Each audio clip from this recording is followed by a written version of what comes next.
आप लोग भी ऐसे बनो कि जब आपके पिताजी निकले तो आपके नाम से आपके पिताजी को जाने, चाहे वो लड़के हो चाहे लड़कियां हो, दोनों के लिए सेम बात तो है। मैं जब जाता हूँ किसी के यहाँ, खासकर पीड़ित के पास, तो प्रेम से उससे बात करने का प्रयास करता हूँ, और बाद में ऐसा होता है कि बहुत सारी समस्याएं वहीं पर हल हो जाती हैं। चुनौतीपूर्ण एक विषय रहा है, हमेशा रहता है सुरक्षा को लेकर महिलाओं की, तो आप सुलझाने के लिए क्या प्रयास करते हैं? जो अधिकारी बनते हैं कोई अलग खानदान से नहीं होते, उनका कुछ अलग खून नहीं होता, वो हमारे जैसे ही होते हैं।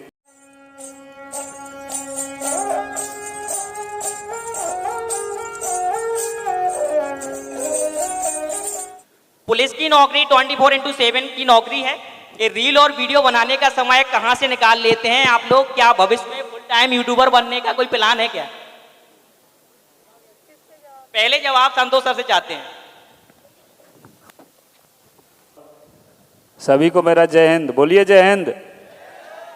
अरे पीछे जो पेड़ के नीचे खड़े हैं, आप भी बोलो जय हिंद। आ जाइए, हम सभी बुंदेलखंड के हैं, मैं भी पन्ना जिले का रहने वाला हूं, और आप लोग जैसे फैले हो पेड़ के नीचे खड़े हो, अच्छा नहीं लग रहा मुझे थोड़ा सा, इसलिए मैं सोच रहा हूं कि इधर आ जाएं और फिर हम लोग बात करते हैं। सीधे इनने सवाल किया है और बड़ा वैसा सवाल है खतरनाक, और मुझे भी कई बार लोग बोलते हैं कि आप क्या वो वाले साहब हो क्या जो वीडियो बनाते हैं, तो मेरे को थोड़ा सा ऑड सा लगता है, मतलब वीडियो बनाते हैं मतलब कैसा सवाल है। तो दो चीज़ें होती हैं, एक वीडियो बनाया जाता है और दूसरा जब आप किसी पद पर होते हैं या किसी एक जिम्मेदार पद पर होते हैं, किसी संस्था पे होते हैं, तो समाज आपको देखना चाहता है कि आप क्या कर रहे हो। और मेरा मानना है कि जो अखबार छपता है उसमें एक पेज 2 पेज पुलिस के लिए रहते हैं, पुलिस को उसमें छपेगा, अच्छा नहीं छपेगा तो बुरा तो छपेगा ही। छपता है कि नहीं छपता? आप लोग पढ़ते होगे, पुलिस की बुराई तो पढ़ते ही रहते होगे। इसमें से बहुत से लोग बोलेंगे पुलिस बहुत अच्छी है, लेकिन जब मेरा चालान काट देती है तो मुझे बहुत बुरी लगती है। ऐसे कितने लोग हैं? तो ऐसा, अच्छा आपका कटा है चालान, आप मोबाइल चला रहे होंगे वहाँ गाड़ी चलाते चलाते। तो ये मेरा जो, मैं अपना व्यक्तिगत बता रहा हूँ, मेरा प्रयास रहता है कि जैसा फिल्मों में पुलिस को दिखाया गया है, रियल में आपने कभी नहीं ऐसा देखा होगा। जो फिल्मों में दिखाया जाता है कि पुलिस वाला ये कर रहा है वो कर रहा है, तो वो पुलिस की एक ऐसी नेगेटिव छवि बनी, इमेज बनी, शुरू से ही लेकर पुलिस को विलेन के रूप में या गुंडा के रूप में दिखाया गया या किसी की चमचागिरी करते हुए दिखाया गया है। लेकिन ऐसा नहीं है। जब पुलिस जो कॉन्स्टिट्यूशन लॉ है, हर जगह जो विधान है उसमें पुलिस को एक सुरक्षा एजेंसी के रूप में बनाया गया है। तो हम लोग दिन रात मेहनत करते हैं, पुलिस 24 घंटे तैनात रहती है। आपने भी देखा होगा चौराहे पे भी, और आपकी ड्यूटी में कभी भी आप 100 नंबर लगाएंगे तो पुलिस वाला आता है। भले ही हमारा आसपास का रिश्तेदार नहीं पहुंचेगा, लेकिन एक पुलिस कर्मचारी वर्दी पहने हुए आपकी सुरक्षा में पहुंचता है। तो हम प्रयास करते हैं कि जो हम अच्छा काम कर रहे हैं वो हम जनता तक पहुंचे। जो हमारा उद्देश्य है, नारा है देशभक्ति जनसेवा, तो वो पता चले कि हम जनसेवा कर रहे हैं, किस तरह से कर रहे हैं, और आपके बीच के ही लोग हैं। क्योंकि वर्दी पहने हुए व्यक्ति आपका भाई ही होगा, आपका दोस्त हो सकता है, आपका चाचा हो सकता है। तो कभी भी जब आपको लगे कि पुलिस बुरी है तो आप अपने उस दोस्त को याद करिएगा जो पुलिस वाला बना है, तो आपको बहुत अच्छा फील होगा कि नहीं पुलिस अच्छी है। तो प्रयास मैं तो करता हूं कि जो हम अच्छा कर रहे हैं वो लोगों को दिखाएं, क्योंकि आज का समय प्रेजेंटेशन का है। यदि आप प्रेजेंटेशन नहीं करोगे तो आपको पता ही नहीं चलेगा कि आप क्या कर रहे हो। यदि बहू रोटी बना रही है और चूड़ियों की खनक नहीं सुनाई दे रही है तो सास यही शक करती है कि ये कहीं सो रही होगी, बदमाशी करे, कुछ काम नहीं कर रही। और अगर उसका प्रेजेंटेशन अच्छा है, थोड़ा सा बर्तन खड़खड़ा रही है, आवाज़ आ रही है, तो ऐसा लगता है कि बहुत अच्छे काम कर रही है, बहुत अच्छा हो रहा है। तो आज के समय प्रेजेंटेशन का समय, आप अच्छा कर रहे हो तो बताना भी ज़रूरी है कि हम अच्छा कर रहे हैं। सर इसी में एक जो क्वेश्चन जुड़ा हुआ था, क्या आगे चल के कुछ ये प्लान है फुल टाइम यूट्यूबर बनने का? हाँ ना में आप जवाब दे सकते हैं अगर ब्रीफ नहीं करना है तो। नहीं, ऐसा कोई प्लान नहीं है यार। जी मैम। आप क्या सोचते हैं इसके बारे में? जो अभी हमने सर से क्वेश्चन पूछा है कि पुलिस की नौकरी 24/7 की नौकरी है और भविष्य में ऐसा कोई प्लान है यूट्यूबर बनने का? टाइम कैसे निकालते हैं आप वीडियो बनाने का? देखिए, जो मेरा जो रील बनाने का या जो उसका मोडस ऑपरेंडी या ये कहें उद्देश्य है, मेरा उद्देश्य ये है कि पहला तो पुलिस की ड्यूटी के साथ ही हम वीडियो बनाते हैं। पुलिस की ड्यूटी से इधर हम स्पेसिफिक कहीं नहीं जाते हैं कि आज हम तैयार होके जा रहे हैं और उसके बाद एक वीडियो बना रहे हैं और उसको डाल रहे हैं। ऐसा नहीं होता। जो हमारा 24/7 का जो लाइफस्टाइल है, चाहे वो फैमिली रिलेटेड हो, चाहे वो वर्क रिलेटेड हो, अगर वहाँ पर कुछ टाइम मिलता है तो उस टाइम को हम उपयोग करते हैं। कई बार ऐसा होता है कि हम कुछ अच्छा काम करते हैं तो उसके वीडियो हम शूट कर लेते हैं और उसको जब भी समय मिलता है तो उनको अपलोड करते हैं। इसका कारण एक है, जो मुझे लगता है, जो मैं फील करती हूँ, जैसा सर ने बताया कि पुलिस की अच्छी छवि, ये तो है ही है। इसके साथ एक और चीज़ है जो जिसके लिए मैं स्पेशली वीडियोस कई बार रिलीज करती हूँ, कि जो बच्चे पढ़ रहे हैं, जो बच्चे हमें देख रहे हैं, उनके मन में ऐसी भावना आए कि जब मैडम या सर या कोई और पुलिस वाला इस पोस्ट पर या यहाँ तक पहुँच सकता है तो हम क्यों नहीं पहुँच सकते। हम लोग कोई अलग तो है नहीं, हम लोगों ने वही सरकारी स्कूल से पढ़ाई की, सरकारी कॉलेज से पढ़ाई की। आप अभी जो बच्चे हैं उनको तो ट्यूशन और बहुत सारी सुविधाएं भी मिलती हैं। हम लोग उस दौर में थे जब हमें कोई सुविधाएं भी नहीं मिलती थी, पर अगर हम वहाँ से यहाँ पहुँच सकते हैं तो आज जो बच्चे स्कूल, कॉलेज, यूनिवर्सिटी में जा रहे हैं वो भी आगे बढ़ के हमसे भी और अच्छी जगह पहुँच सकते हैं। और दूसरा जो आपका सवाल है फुल टाइम यूट्यूबर वाला, तो मेरा ऐसा कोई उद्देश्य नहीं है। मैं मेरी वर्दी से बहुत प्रेम करती हूँ और मैं पूरी मेरी जो जॉब है 62 साल की, वो मैं मध्य प्रदेश पुलिस में ही अपनी सेवाएं देना चाहती हूँ। अगला प्रश्न है, पुलिस से अपराधियों में भय और आम जनता में अपनापन कितना जरूरी है? इस क्वेश्चन को 2 स्लॉट में बांटा गया है। सर संतोष जी, आप बताएंगे पुलिस से अपराधियों में भय कितना जरूरी है? आप लोग कौन कौन पुलिस से डरता है? हाथ उठाओगे? सही में उठाओ। जिससे तो चलो भाई के लिए ताली बजाओ, ये डरता है, बजाओ ताली। और कौन डरता है? अब तुम चलो ठीक है, 3 लोग और डरते हैं। और अच्छा चलो, महिलाएं नहीं डरती क्या? जिनकी शादी हो गई है वो तो नहीं डरती होंगी, बाकी हो सकता है बहन लोग डरती हों।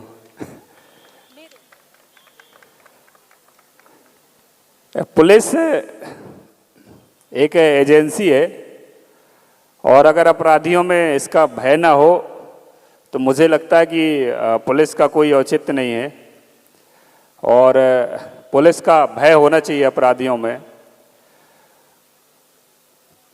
मेरा व्यक्तिगत ये मानना है कि जो एक पुलिस वाला जब चौराहे पे खड़ा होता है तो एक सामान्य व्यक्ति, जब 3 लोग बैठे होते हैं तो वो किनारे से निकलने का प्रयास करते हैं कि नहीं करते? और फिर जब निकल आते हैं वाहन चेकिंग से तो बोलते हैं आज हमने पुलिस से को बेवकूफ़ बना दिया, हमें तो पकड़ ही नहीं पाई। फिर अपने आप को वाहन भौगोलिक ज्ञाता समझते कि मुझे अंदर की कुलियाँ पता थी, मैं इधर से निकल आया, इधर चला गया, और फिर अगले दिन दूसरे को भी बताते हैं। तो ये बहुत छोटी सी बात है, लेकिन यदि ऐसा अपराधी करता है तो समझो कि पुलिस का भय है। हम सामान्यतः पढ़ने वाले स्टूडेंट ज़्यादातर रहते हैं तो अपना चालान बचाने के लिए 200-250 रुपये बच जाएंगे तो उसकी सब्जी खरीद लेंगे, किताब खरीद लेंगे, ये सोच लेते हैं। सोचते हैं कि नहीं सोचते? तो ये ठीक है, बचा लो, अच्छी बात है, लेकिन इस तरह से अगर गुंडा बदमाश भाग रहा है तो पुलिस का भय है और फिर पुलिस वहाँ भी पकड़ लाती है जहाँ से मतलब कोई नहीं पहुँच पाता। तो प्रयास मेरा रहता है कि भय होना चाहिए और लोगों में अच्छा भाव होना चाहिए पुलिस से मिलने के लिए। और कम से कम इतना तो होना चाहिए कि जैसे हम दोस्त कहते हैं कि यार भाई आज तुझे समोसा खिलाना है, नहीं खिलाते तो उसकी जेब से पैसे भी निकाल लेते हैं। निकाल लेते हो? ये बहुत सारे ला रहा, तुम ज़्यादा निकालते होगे। तो ऐसे ही पुलिस से व्यवहार हो, कम से कम अपनी भूख प्यास की बातें कर सकें, कभी ज़रूरत है पुलिस को। तो मैं प्रयास करता हूं कि जनता में और सामान्य व्यक्ति में पुलिस से दोस्त की प्रति एक भाई के प्रति, एक अच्छे इंसान के प्रति व्यवहार हो, और जो अपराधी हैं, गुंडे बदमाश हैं, वो पुलिस से डरें, पुलिस के पास ना आए। इसलिए मैं अच्छा करता हूँ, आपको 2-4 लाइन सुनाता हूँ। आप लोग थोड़ा सा धूप में सूखते जा रहे हो ना, हरा भरा करना जरूरी है ना। कि पहनावे से इंसान की औकात बदल जाती है, पहनावे से इंसान की औकात बदल जाती है। मैं खाकी वर्दी पहनता हूं तो मेरी जात बदल जाती है। कुछ लोगों को समझ में आई है तो वो ताली बजा रहे हैं, बाकी को समझ में नहीं आई लगता है। बुंदेलखंड यूनिवर्सिटी है झांसी, झांसी के लोगों को हर चीज समझ में आती है ना। झांसी की रानी उन अंग्रेजों को समझ गई थी जहां पर आज भी आप लोग अंग्रेजी नहीं बोल पाते हो, कि पहनावे से इंसान की औकात बदल जाती है। मैं खाकी वर्दी पहनता हूं तो मेरी जात बदल जाती है। और ना लहजा बदलने की जरूरत है, ना हुनर दिखाने की, होठों पर सिर्फ मुस्कुराहट हो तो सारी बात बदल जाती है। तो मैं जब जाता हूं किसी के यहाँ, खासकर पीड़ित के पास, तो प्रेम से उससे बात करने का प्रयास करता हूं, और बाद में ऐसा होता है कि बहुत सारी समस्याएं वहीं पर हल हो जाती हैं। तो मेरा यही उद्देश्य रहता है कि अपराधियों में भय हो और जनता में प्रेम हो, एक अच्छा सुरक्षा का भाव हो और भाईचारे का भाव हो। बाकी पूछो मैडम जी से। रजनी जी आप बताइए, आम जनता में अपनापन कितना जरूरी है, क्योंकि आपके कई ऐसे वीडियो वायरल होते हैं, आम लोगों तक पहुंचे हैं, छात्रों तक पहुंचे हैं। आप लोगों ने सुना होगा, भय बिन प्रीत होए नहीं देवा। तो पुलिस का भय अपराधियों में होना उतना ही जरूरी है। इवन दो अपराधियों के अलावा सिविलियंस में भी भय भी होना जरूरी है और पुलिस के प्रति प्रेम भी होना जरूरी है। क्योंकि अगर कोई सिविलियन के मन में अगर पुलिस के प्रति भय नहीं होगा तो वो भी कोई ना कोई अपराध करने का सोचेगा, और भय होगा तो उनको लगेगा कि नहीं यार, ये सर हमको नोटिस कर रहे हैं और अगर मैं ऐसा करूंगा तो हो सकता है मेरे खिलाफ कोई कार्रवाई हो जाए। ठीक।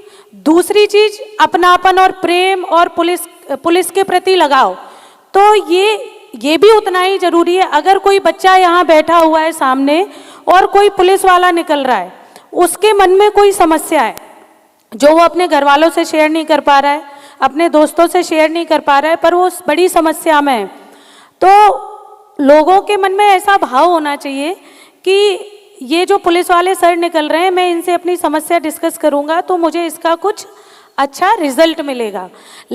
जैसे मैं थाने पर बैठी होती हूँ, कई बार कई बच्चे आते हैं, वो इस भरोसे के साथ में मेरे पास आते हैं कि अगर मैं मैडम से मेरी कोई बात कहूँगा या कहूँगी या कुछ उनसे डिस्कस करूँगी या कभी किसी कॉम्पिटिटिव एग्ज़ाम के बारे में पूछूँगी, कभी अपनी कोई फैमिली प्रॉब्लम डिस्कस करूँगी, तो मुझे वहाँ से एक अच्छा रिस्पॉन्स मिलेगा। ये क्या है? प्रेम है। पर कोई अपराधी मेरे सामने से निकल रहा है तो उसको अब मुझे देख के ही समझ में आना चाहिए कि अगर मैं नोटिस हो गया तो मेरे खिलाफ में बड़ी कार्रवाई होगी। दोनों चीज़ों का फर्क आपको समझ में आया? अगर आप चौराहे पर खड़े हो तो लोगों को समझ में, व्यक्ति के व्यक्तित्व से समझ में आना चाहिए, अपराधियों के मन में भय होना चाहिए, अच्छे लोगों के मन में प्रेम होना चाहिए। अगर आप ये दोनों चीज़ें एक साथ कर पा रहे हैं तो आप एक अच्छे पुलिस वाले हैं और आपके अंदर एक अच्छे व्यक्तित्व या अच्छे व्यक्ति होने का गुण है, जो आप इन दोनों चीज़ों का समावेश आपने अपने अंदर कर लिया है। महिलाओं की सुरक्षा सरकारों और पुलिस के लिए हमेशा से चुनौतीपूर्ण रही है। रजनी जी आप स्वयं एक महिला हैं, महिलाओं से जुड़े अपराधों को सुलझाने में या महिलाएं कितना सहज होती हैं अपनी समस्या आपसे डिस्कस करने? 100%। इसके पहले का प्रश्न क्या है बताएं? चुनौतीपूर्ण एक विषय रहा है, हमेशा रहता है सुरक्षा को लेकर महिलाओं की, तो आप सुलझाने के लिए क्या प्रयास करें? देखिए, कोई भी महिला जब हमारे पास आती है थाने पर तो हर महिला की अपनी एक अलग समस्या होती है, और मैं भी एक महिला अधिकारी हूँ तो मेरी पहला प्रायोरिटी या प्रेफरेंस ये होना चाहिए कि मैं उस महिला की समस्या की मूल जड़ तक पहुँचूँ। एक होती है मैं कानूनी कार्रवाई कर दूँ और उस मैटर को बरी कर दूँ, एक होता है कि मैं उसकी मूल जड़ तक पहुँचूँ, कानूनी कार्रवाई के अलावा उसकी जो मूल जड़ है वहाँ पहुँचूँ, उसको समझूँ, फिर उसके बाद काम करूँ, तो उससे क्या दो फर्क होंगे। एक तो उस लेडी में पुलिस के प्रति कॉन्फिडेंस डेवलप होगा कि हम पुलिस के पास जाएंगे तो पुलिस हमारी जो जेन्युइन समस्या है कानूनी कार्यवाही के अलावा वो भी समझ के उसको भी शॉर्ट आउट करेगी।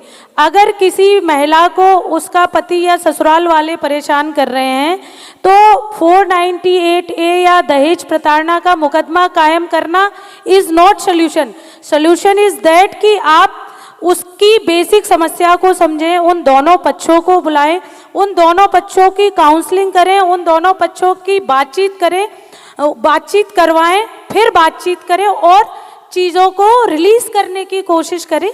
और उसके बाद भी अगर सॉर्ट आउट नहीं होती चीज़ें तो जो कानूनी प्रक्रिया है वो तो बनती है, वो करते ही हैं।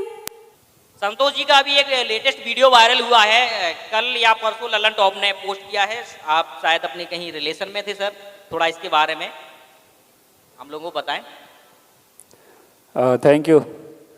एक चीज़ आपको मैं 2 लाइन सुनाता हूँ। जब मैं डीएसपी बना था तो मैं थोड़ा सा प्रयास करता हूँ कि सच्चाई बताएं। मेरे को बहुत से मेरे दोस्तों ने कहा कि बोले यार तुम अपनी असलियत क्यों बता देते हो, बोले ये फ्यूचर में हो सकता है तुम्हारी कमजोरी बने। आज का समय बड़ा हाई फाई जमाना है और बड़े बड़े लोग अपनी ये तो बड़ा दिखाते हैं कि मैं इस परिवार से हूँ, इससे मेरे संबंध है, तुम अपनी असलियत बताते हो। तो मैंने क्या एक बात 2 लाइन सुनाई थी, उसके बाद मेरे दोस्त ने टिप्पणी की थी, मैं आपको भी सुनाता हूँ कि ऐ गरीबी देख तेरा गुरूर टूट गया, तेरा मुंह काला हो गया। जब मेरा सिलेक्शन हुआ था उस समय मैं फॉरेस्ट गार्ड था, तो मेरी माँ के भाव थे। जब मैं गया था खेत पे थी माँ उस समय, उनने जो किया था उसके हैं। फिर मैंने कल्चरल प्रोग्राम होते रहते हैं जब आप एकेडमिक में ट्रेनिंग करते हो तो अच्छा, मतलब हम लोग भी खूब नाचते हैं जैसे आप लोग नाचते हो ना ट्रेनिंग में। तो उस समय मैंने 2 लाइन सुनाई थी कि ऐ गरीबी देख तेरा गुरूर टूट गया, तेरा मुंह काला हो गया। ऐ गरीबी देख तेरा गुरूर टूट गया, तेरा मुंह काला हो गया। तू मेरी दहलीज पर बैठी रही और मेरा बेटा पुलिस वाला हो गया। तो जब मैंने सुनाया तो उसने बोला यार तुम ऐसी चीज, ये चीज़ें लोग कहेंगे यार ये तो बहुत पिछड़े वैसे परिवार से, तवज्जो नहीं मिलेगी आज। तो मैंने बोला नहीं यार देखो सच्चाई बताएंगे तो मैं इसलिए भी सच्चाई बताता हूँ कि जो मेरे जैसे बच्चे हैं शायद उसमें से कोई मेहनत करेगा और पूरी लगन से लग जाएगा और एक भी अगर अधिकारी बन गया, सफल हो गया जीवन में, तो मुझे बड़ा अच्छा लगेगा कि मैंने अपनी असलियत बताई। तो ललन टॉप ने जो वीडियो चलाया उसमें उसने ये लिखा कि किसी देहात की एक महिला से मिलने गए, वो मेरी सगी बड़ी बहन है और मैं गया था तो वो खेत में काम कर रही थी। और मुझे याद है कि वो बहन जिसने मेरे लिए सारे दर्द झेले, बाल विवाह से लेकर कभी स्कूल भी नहीं गए, एक दिन के लिए स्कूल भी नहीं गए, वो शुद्ध अनपढ़ कहें तो हैं, और उनने हमारा बस्ता तैयार किया, किताबें तैयार की। उसे ये नहीं पता था कि ये किताब पढ़ने की है कि रफ है जो मैथ लगा के अपन फेंक देते हैं या डाल देते हैं, लेकिन उसको भी वो सहेज कर रखने वाली बहन। तो मैंने ऐसी चर्चा की तो बड़ा अच्छा लगा, लोगों को पसंद आया। तो मैं प्रयास करता हूँ कि यार लोगों को शायद प्रेरणा मिले, मोटिवेशन मिले, लोग कुछ करने का जज्बा जागृत हो, जुनून आए उनके अंदर। इसलिए मैं अपनी कई बार बहुत सारे वीडियोज़ ऐसे आप देखते रहते होंगे, असलियत में बताता रहता हूँ कि जो अधिकारी बनते हैं कोई अलग ख़ानदान से नहीं होते, उनका कुछ अलग खून नहीं होता, वो हमारे जैसी होते हैं। मैंने कहीं लिखा था, आपको 4 लाइन सुनाता हूँ, रिमाइंड आ रही हैं कि वो भी अधिकारी बन सकता है जिसके घर में न टीवी न टेलीफोन है, वो भी अधिकारी बन सकता है। जिसके घर में न टीवी न टेलीफोन है वो भी अधिकारी बन सकता है। और 2 वक्त की रोटी पहनने के लिए पतलून है, वो भी अधिकारी बन सकता है। ना किसी जायदाद की ज़रूरत है, ना ज़मीन की ज़रूरत है, अगर उसके शरीर में बी पॉजिटिव खून है तो वो भी अधिकारी बन सकता है। अब ये बी पॉजिटिव, आप लोग, मेरा बी पॉजिटिव खून है, बी का मतलब मैंने लिखा था बुक्स पॉजिटिव, किताबों के प्रति आपका सकारात्मक रवैया। और मैंने फिर कहीं ये लिखा था कि किताबें सपनों को सजाती हैं, किताबें सपनों को सजाती हैं, खुद को किताबों से जोड़ो। किताबें सपनों को सजाती हैं, खुद को किताबों से जोड़ो और इधर उधर के दिखावे में भटकने से अच्छा है अपना रुख किताबों की ओर मोड़ो। तो ये किताबें कभी गुमराह नहीं करती, हमेशा हमारे सपनों की ओर ले जाती हैं। तो वो छोटा सा वीडियो है, वो मेरी बहन जी हैं और अभी हम लोग प्रयास कर रहे हैं कि जो उन्हें पढ़ाया नहीं, पढ़ने का अवसर नहीं मिल रहा, उसकी क्षतिपूर्ति हो। तो भांजी को हम लोग पढ़ा रहे हैं। और शिक्षा एक ऐसा माध्यम है जो आपको जीरो से हीरो बना सकता है, आपको पता भी नहीं चलेगा आप किस रात में क्या बन गए। आप लोगों ने सुना होगा, मैंने पोइट्री बहुत लिखता रहता हूँ। 11 जुलाई 2017 को जब मेरा रिजल्ट आया था तो मेरे पास कोई नहीं आता था, लेकिन उस रात से इतने फ़ोन आने लगे, इतने लोग आने लगे, मिलने आने लगे। इतनी बड़ी बड़ी गाड़ियाँ मेरे घर के बाहर खड़ी थीं और उसमें से 70% गाड़ियाँ तो इस बात के लिए थी कि हमारे यहाँ शादी करवा लो। तो वो भी बड़ा अच्छा लगता है। क्यों अच्छा लगता है कि नहीं लगता? लगता है कि नहीं लगता? अच्छा, मतलब शादी कराने के लिए बैठे हो। तो अच्छी जब आप कामयाबी हासिल करते हैं, आपके माता पिता का सम्मान होता है, लोग आकर आपकी माँ के चरण छूते हैं, उनकी तारीफ करते हैं, तब सीना अपना भी चौड़ा होता है। तो इसीलिए मैं प्रयास करता हूँ और आपसे कहता भी हूँ कि बेटा मेहनत करो, क्योंकि माँ बाप सब कुछ अपना लगा देते हैं अपने बच्चों के लिए, तो हमें मेहनत करनी चाहिए। Thank you. अगला प्रश्न बड़ा बचपने वाला है, आप दोनों से है, एक एक करके आप जवाब दीजिएगा। आप लोग अपने बचपन में पुलिस से कितना डरते थे? ऐसा कोई इंसिडेंट? और रंजी जी आप बताएंगे। मैं तो बिल्कुल ही नहीं डरती थी। डरने का सवाल इसलिए पैदा नहीं होता क्योंकि मेरे पिताजी खुद ही पुलिस वाले हैं। मैं तो जब से मैंने होश संभाला तो मैं तो एक वर्दी वाले के साथ ही रह रही थी। मेरे पिताजी अभी वर्तमान में मध्य प्रदेश पुलिस में भिंड जिले में प्रधान आरक्षक के पद पर कार्यरत हैं। तो मुझे डरने का कभी प्रश्न ही पैदा नहीं हुआ। और आज उन्हीं की वजह से, मेरी माँ मम्मी पापा दोनों की वजह से आज मैं जिस भिंड जैसी जगह से यहाँ पहुँची हूँ, जहाँ पर महिलाओं, ये वेल नोन है, इसमें मुझे बताने में भी कोई शर्म नहीं है कि वहाँ पर बाल विवाह, भ्रूण हत्या जैसी बहुत सारी कुप्रथाएं थी, जिनके बाद मुझे मेरे मम्मी पापा ने पढ़ाया, आगे बढ़ने का अवसर दिया, मुझ पे भरोसा दिखाया और मुझे यहाँ तक पहुँचाया। यहाँ जितनी भी बेटियाँ बैठी हैं और जो मुझे सुन रही हैं, मैं उन सभी लोगों से एक बात कहना चाहती हूँ कि आज आपके मम्मी पापा आपको ये अवसर दे रहे हैं, आप इस अवसर को कभी गंवाना मत। इस अवसर का सदुपयोग करना, आगे बढ़ना, अपने मम्मी पापा का, अपने गांव का, अपने जिले का, अपने प्रदेश का और अपने देश का नाम रोशन करना। कभी मतलब ये होना चाहिए आपका उद्देश्य। जैसे मैं थी, जब मैं पढ़ाई करती थी, कोचिंग जाती थी, तो जब मैं निकलती थी तो लोग बोलते हैं फलाने चौहान की बिटिया जा रही है। फिर जब मैंने 12th में मेरिट में टॉप किया, मध्य प्रदेश की टॉप 10 में मेरा पहला रैंक आया, उसके बाद जस्ट ग्रेजुएशन ख़त्म होने के बाद मैं सब इंस्पेक्टर सेलेक्ट हुई, तो चेंज हुआ। मेरे पापा एक दिन मंदिर जा रहे थे तो किसी ने उनको पॉइंट आउट करके बोला, ये चौहान साहब जा रहे हैं ना, ये वही रजनी चौहान है ना, उनके पिताजी हैं। तो उस दिन जब मेरे पापा ने आके मुझे बोला कि आज बेटा मुझे इतना प्राउड हुआ, अब पहले लोग तुम्हें मेरे नाम से जानते थे, पर आज कोई मैंने उस व्यक्ति को देख नहीं पाया, पर वो व्यक्ति पीछे से मुझे सुनाई दिया, बोले ये रजनी चौहान जो सब इंस्पेक्टर बनी है ना, उनके पिताजी हैं। तो आप लोग भी ऐसे बनो कि जब आपके पिताजी निकले तो आपके नाम से आपके पिताजी को जाने, चाहे वो लड़के हो चाहे लड़कियां हो, दोनों के लिए सेम बात है। लड़कियों का मैंने इसलिए बोला क्योंकि मैं भी एक लड़की हूँ और मैं यहाँ तक उन्हीं लोगों की वजह से पहुँची हूँ। आप लोग जरूर इस चीज़ का ध्यान रखिएगा। संतोष जी, आपको डर लगा है? बचपन में लगता था? बिल्कुल यार, लगता तो था। कोई इंसिडेंट? मेरा एक दोस्त यहाँ बैठा, कहाँ है वो? भजोली कहीं है क्या? अच्छा, ये आए हैं पृथ्वी पर, पड़ता है यहाँ पास में, एक लड़का है वीडियो जो बना रहा। अच्छा, इधर आओ, इधर बैठो नीचे। सुनो, इधर इधर क्यों भाग रहे हो? नहीं तो अभी पुलिस वाला रूप दिखाऊंगा तो समझ जाओगे। मैं आपको बताता हूँ, डर तो लगता है। बहरहाल इसे 4 लाइन सुनाता हूँ, आप लोग समझ जाओगे कि कितना डर लगता था पुलिस को। कि एक दिन मैं सुबह से बड़ी जल्दी काम पर लग गया था। एक दिन मैं सुबह से बड़ी जल्दी काम पर लग गया था, वो कोचिंग जाती है इसलिए 4 बजे जग गया था। तुम लोग पढ़ने के लिए जगते हो कि और किसी के लिए? तो काहे को ताली बजा रहे हो? अच्छा, मैडम कह रही दोनों के लिए जगते हैं। कि मैं एक दिन बड़ी सुबह काम पर लग गया था, वो कोचिंग जाती है इसलिए 4 बजे जग गया था। मैं पुलिस को कुछ नहीं समझता था, मजाक उड़ाता रहता था, लेकिन उस दिन एम्बुलेंस का सायरन सुनते ही वापस दुम दबा के भाग गया था।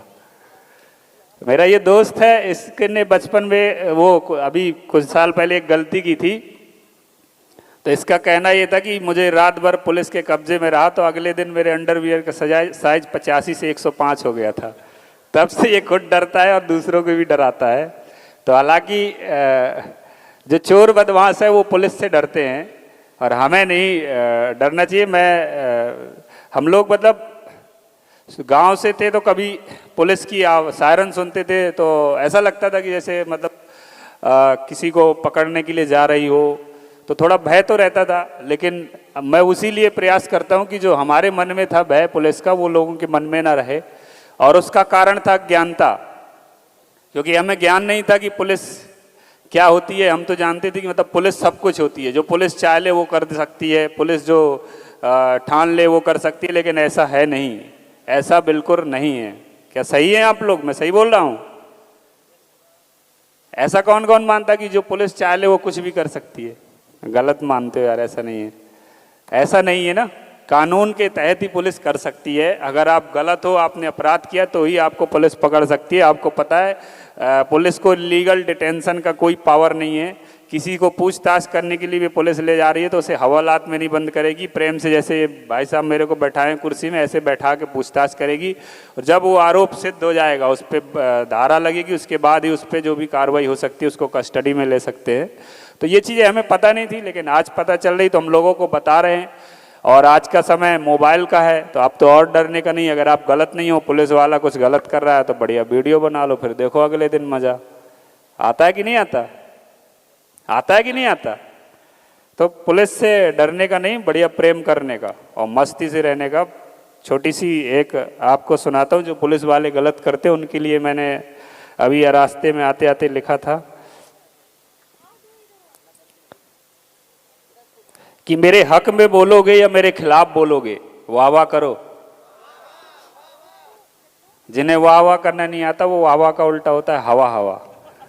हवा हवा करना तो अपने आप वाह वाह हो जाएगा और अपने अंदर की हवा भी निकल जाएगी। तो बाबा रामदेव भी प्रसन्न हो जाएंगे कि मेरे हक में बोलोगे या मेरे खिलाफ बोलोगे, मेरे सामने जो भी बोलोगे साफ साफ बोलोगे। टाइम पे नहीं, चौथी लाइन पे करना, ठीक है? कि मेरे हक में बोलोगे या मेरे खिलाफ बोलोगे, मेरे सामने जो भी बोलोगे साफ साफ बोलोगे। ये हुकूमत का नहीं रिकॉर्डिंग का ज़माना है, ये हुकूमत का नहीं रिकॉर्डिंग का ज़माना है। 1 सेकंड में फंस जाओगे जो अनाप शनाप बोलोगे। तो ये कोई भी आज के समय में आपने बड़े बड़े नेताओं को देखा होगा, पुलिस और पॉलिटिक्स दोनों एक ही राशि के हैं। पुलिस बस छोटा है, पॉलिटिक्स बड़ा है। आप लोग समझ जाओ मैं क्या कहना चाह रहा हूँ। तो जो भी अगर गड़बड़ करे तो आज के समय में तो आपको पता है रिकॉर्डिंग का ज़माना है। आप अगर आप गलत नहीं हो तो आपको 100% न्याय मिलेगा अगर आपने सही समय पर सही चीज़ रिकॉर्ड कर ली। मतलब सही चीज़ का मतलब गलत चीज़ रिकॉर्ड कर ली। तो इसलिए डरने का नहीं, प्रेम से रहने का। Thank you. अंतिम प्रश्न है हमारा, इसके बाद हम आम लोगों से लेंगे। पुलिस की छवि समाज में इतनी नकारात्मक क्यों है कि लोगों ने ये कहावत बना ली कि पुलिस वालों की ना दोस्ती अच्छी और ना दुश्मनी? सर आपसे ही लेना चाहेंगे सबसे पहले संक्षेप में। दोस्ती तो पुलिस वालों से अच्छी है और दुश्मनी, में दोष हटा दो तो क्या बचा? क्या बचा? अच्छी है कि खराब? किस किस को अच्छी लगती है? चलो बढ़िया। तो पुलिस से दुश्मनी उन्हीं की होती है जो गलत करते हैं, बाकी दोस्ती सभी की हो सकती है। आप भी दोस्ती कर सकते हो। मेरे बहुत से कौन कौन मेरे को दोस्त मानता है? अरे जो नहीं मानते वो भी हाथ उठा दो। मैं कौन सा इतना बड़ा दुश्मन नहीं हूँ कि पकड़ के ले जाऊंगा। तो इतने सारे दोस्त हैं आप लोग। मैं अच्छा किसी को मैंने फोन करके वो तो नहीं किया था फोन पे कि हाथ उठा देना दोस्ती के लिए। तो ये सब देखो ये गलत है ना, दोस्ती है, दोस्त है मेरा। दुश्मन कौन मानता है मेरे को? कोई नहीं मानता। चलो ताली बजाओ फिर, बहुत बढ़िया अपने लिए। पीछे वाले ताली नहीं बजा रहे, हंस रहे, दांत दिखा रहे, हाँ बढ़िया बहुत बढ़िया। अरे पीली टी शर्ट, दुश्मन तो नहीं हो हमारे, तो ताली बजाओ हाथ उठा के। बहुत बढ़िया, गुड। तो पुलिस से दोस्ती करने के बहुत से फायदे हैं। पहला फायदा तो ये कि कभी कभार चालान बच जाता है। बचता है कि नहीं बचता? मेरे को बहुत से फ़ोन आते रहते हैं। और दूसरा कानून का ज्ञान होता है। और तीसरा जब आजकल साइबर फ्रॉड है ना, मैं एक आपको अच्छा वाकया बताता हूँ। एक वीडियो देखा होगा आपने, एक पंडित जी थे, पुजारी थे मंदिर में, लगभग 70 साल के। तो हो सकता है उनको एक वीडियो कॉल आया, तो उनने वीडियो कॉल रिसीव किया। तत्काल सामने वाली लड़की पूर्ण अवस्था में दिखी उनको। उसने वो क्या करते हैं, जो फ्रॉड होते हैं वो स्क्रीन रिकॉर्डिंग कर लेते हैं। करते हैं कि नहीं करते? उनने क्या किया, रिकॉर्डिंग कर ली। अब उनने बदले में फ़ोटो वीडियो भेजा, बोले आप बाबा गंदी चीज़ देख रहे थे, ये वीडियो रिकॉर्डिंग है और आपने ऐसा किया। लड़की की तरफ से केस किया लड़की ने कि मुझे ज़बरदस्ती कॉल करके और ऐसा कर रहे थे, और मैं दिल्ली पुलिस से बोल रहा हूँ और वो पैसे भेजो। तो उनने नहीं भेजे। फिर बोले एसपी, बोले क्राइम से ब्रांच से फ़ोन आया कि बोले मैं एसपी बोल रहा हूँ, इतने रुपए भेजो नहीं तो तुम्हें पुलिस आ रही उठा ले जाएगी। तो इनने किसी से भी अपने बोल के किसी भक्त से 3-4 हज़ार रुपये पैसे भिजवाए। ये सही कहानी बता रहा हूँ। फिर उसके बाद भी नहीं माने। जब वो फंसा लेते तो उन्हें लगता कि अब तो ये बन गया, अपने शिकार में आ गया, तो वो और पैसे मंगाने का प्रयास करते हैं। तो फिर वो बेचारा पुजारी इतनी स्थिति में आ गया कि अब बोले मैं सुसाइड कर लूँगा। बोले वो कह रहे वीडियो डाल देंगे तो थोड़ा बेइज्जती होगी। एक सोशल फेयर रहता है ना जो हमारे मन में। तो उनको किसी ने सलाह दी, मेरा वीडियो देखा होगा, मेरे पास ले आए। तो मैंने भी बताया कि अभी कोई उपाय तो नहीं। मैंने पता किया तो वो हरियाणा का था, मुझे मालूम था हरियाणा में ये फ्रॉड होता है ज़्यादातर। तो मैंने बात की तो मेरे से भी बहस कर रहा था, क्योंकि उन्हें मालूम है कि वो कहाँ बैठे हैं, दिल्ली, हरियाणा, झारखंड, बंगाल। हम यहाँ से एसपी भी क्या आईजी डीआईजी बन के ही बोलेंगे तो उन्हें ज़्यादा फर्क नहीं पड़ता, क्योंकि जब तक हम वहाँ पहुँचेंगे तब तक कहीं और वो हो जाएंगे। तो वो साइकोलॉजिकल प्रेशर के तहत काम करते हैं। तो वो मेरे पास आए तो मैंने उनसे बात की और मैंने कहा कुछ मत करो, एक मेरे चलो फ़ोटो खिंचाओ। मैंने एक सेल्फी खिंचाई और बोला इसको डीपी डाल दो, और उनने डीपी डाल दिया। अगले दिन से फ़ोन नहीं आए। तो ये पुलिस से दोस्ती करने का फ़ायदा है। ये ऐसा नहीं, मेरे साथ पृथ्वीपुर के एक पत्रकार थे, उनसे भी ऐसे ही हुआ था। वो भी आए, मैंने बोला चलो मेरे साथ एक फ़ोटो खींचो, और बोले फ़ोटो का क्या करूँगा? बोला कुछ नहीं, डीपी बना लो। ये बिल्कुल रियल है। 3 घटनाएँ हैं, एक टीचर थे, एक पत्रकार थे और एक पंडित जी थे। मतलब पंडित जी का मतलब पुजारी जी। तीनों ने मेरी डीपी लगाई, दोबारा कॉल नहीं आए, और मैंने उनको समझाया कि भी कॉल आएगा नहीं, आए तो आप रिसीव मत करो। तो ये कि पुलिस से दोस्ती का ये भी फ़ायदा है। और दूसरा, आप लोग साइबर फ्रॉड से भी अलर्ट रहें, बहुत ज़रूरी है। Thank you. आप मैम संक्षेप में बताएं, आप क्या सोचते हैं इस बारे में, कहावत जो बनाई गई है? आप बताओ, आपका पुलिस के साथ एक्सपीरियंस अच्छा है कि खराब है? अभी तक तो अच्छा है, इससे पहले थोड़ा खराब था। कितने सालों से जुड़े हुए मुझसे या सर से? सर से करीब 6 महीने से जुड़ा हुआ हूँ, आपसे करीब 1.5 साल। 1.5 साल में पुलिस वालों की दोस्ती अच्छी लगी या दुश्मनी, क्या समझ में आया आपको? आप एक तो हमारे क्षेत्र से नहीं है, ठीक है, तो जब भी मिलना होता है एक गेस्ट के तरीके से ही मिलना होता है। नहीं, मिलना तो होता है, पर एक एक्सपीरियंस होता है ना आदमी का मिलने के बाद। जिसको हम नहीं जानते उससे मिलने के बाद तो और एक अलग तरीके का एक्सपीरियंस होता है, और वो भी पुलिस वाली लेडी से। तो आपको समझ में आया है कि ये जो लेडी है इसका पुलिस के प्रति मतलब पब्लिक के प्रति जो नज़रिया है वो कैसा है? अच्छा है, बुरा है, दोस्ताना है, दुश्मनी वाला है, गुस्से वाला है, खड़ूस है? क्या समझ में आया? ये पॉइंट ऑफ व्यू हमको आपसे चाहिए ना। नहीं, पहले आप बताओ, फिर उसी में मैं जवाब दूंगी ना। नहीं, मैं आपसे चाहता हूँ, आप बताएं पहले। तो मतलब आपका खराब है ये मान लेते हैं हम?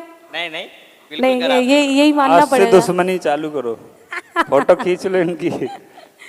अभी तक दोस्ती देख ली, अब दुश्मनी देखो।